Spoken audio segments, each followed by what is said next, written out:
9 months on, the protests may have ended, but the anger will never go away. Robbery. It's a robbery. Nobody expected this. Nobody. Cypriots are still reeling from an unprecedented bailout which saw their private bank accounts raided. Among ordinary Cypriots, they are totally disgusted with everything that's happened and with the government. The picturesque setting masks the turmoil that still engulfs this small Mediterranean nation. The $10 billion bailout has left it in uncharted waters. To get the EU and IMF money, the holiday island had to agree to crippling austerity terms, cuts to wages, tax hikes and heavy losses on bank deposits.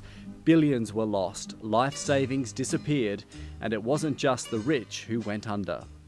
And my family is so depressed, they just want to leave. But we can't, we don't have money. Evie Varnavides and her family sold up in Melbourne, moved to Cyprus and thought their money would be safe in the bank. And they told us that Cyprus has no money and we can't give you the money. And because we're near losing our house, that's not even finished built. So we're trying to see what we're going to do. And my family wants to see what they're going to do.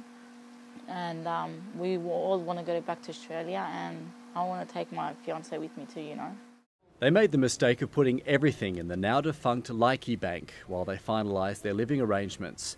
Everything over €100,000, around 150,000 Australian dollars, was siphoned off, exchanged for bank shares which are worthless. I don't like to compare either from Australia and Cyprus, because Australia's a bit of a place, but we had rights, and now we're worth no rights down here. Bank of Cyprus customers were luckier. They only lost around 40% of their money. Jackie Fessus has lived in Cyprus for more than 40 years and says almost everyone has been hit by the banking crisis. I have personal friends who managed to sell their property after being on the market for 4 years, went home back to the UK to tell their daughters, and came back and they lost 40% of their sale of their property. Everywhere there are reminders of how hard things have become and just how much harder it will be for the younger generations to stay and find work. The recession here is the most severe in the entire European Union, even worse than Greece and Spain. Economic activity has plummeted. Businesses are too scared to invest, and households are consuming the bare minimum. And many believe the worst is yet to come.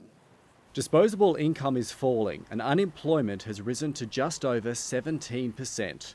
The economy also suffered its worst contraction since the mid-1970s, down around 6% on last year. There's no rioting in the streets, there's no looting. People are just a bit more cautious, but I think that's world over. I don't think that's just Cyprus. The bright spot on the horizon is tourism. Visitor numbers are steadily increasing, mainly from Russia, and they're helping to keep holiday towns like Polis upbeat and open for business. Well, I think Cyprus are very positive and they're very strong people, so they will come back from this. And they'll come back probably stronger than ever and throw the money into tourism, which is where the money is in Cyprus. I think definitely it will recover. No question. How much time it will take, I'm not sure. And they say it might be fixed in 10 years. I don't think so, because it's just talk. They're not doing anything.